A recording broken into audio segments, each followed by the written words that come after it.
আচ্ছা কোনছে আল্লাহ বড় না মানুষ বড়? ধরো গাদা, তুই কার হাতে কার জোড়া দেশ? কোড়ায় আল্লাহ আর কোড়ায় মানুষ। যেটা কবার কইছে ওইটা কন। আল্লাহ বড় না মানুষ বড়? আল্লাহই তো বড়। আল্লাহ বড়, তাহলে আল্লাহর কথা না হইনা মানুষের কথা শুনেন কে? তুই কি কইতাছস? কি আর আল্লাহর কথা মানে না মানুষের কথা মানে? হ্যাঁ, কি আর মানুষের কথা শুনেন তাই না? আমনে যে ওই দিনকে ডায়াবেটিসের রোগ নিয়ে যে হাসপাতালে গেলেন, ডাক্তার আপনার কত কিছু খাবার না করলো, সব কিছু না খাই এখন চলতেছেন।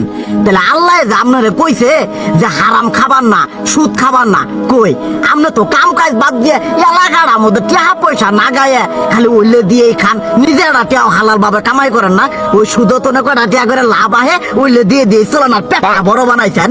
শুনেন একটা কথা কই, হারামের কোনোদিন আরাম নাই। হালাল পথে রুজি রোজগার করেন, প্রয়োজনে এড়া বেলা কম খায়েন, তাও শরীর পিণ্ডও ভালো থাকবো, কোনো রোগ বেদও হবো না, আরামও পাবেন, আল্লাহও খুশি থাকবো। তুই আমার এইভাবে বুঝাবি আগে কইলি না কে?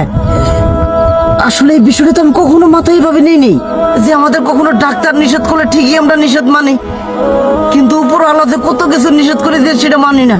আর এই যে হারাম পথে টিয়া পয়সা কামাই করতেছেন, শরীরের মধ্যে দুনিয়া রোগ বেত হয়েছে, দেখা যাইতেছে যা টিয়া হারাম পথে কামাই করতেছেন তার তো বেশি টিয়া মনে করেন জ্বলে যাইতেছে গা বেশি। আজকের পর থেকে আমি আর এই হারাম সুদ খামো না, আমি হালাল পথে চলবো, হালাল টাকা পয়সা ইনকাম করবো। এতে করে যদি একবেলা কমও খাইতে হয় তবুও খামো, তবু আমি আর এই হারাম পথে চলবো না। আচ্ছা ঠিক আছে।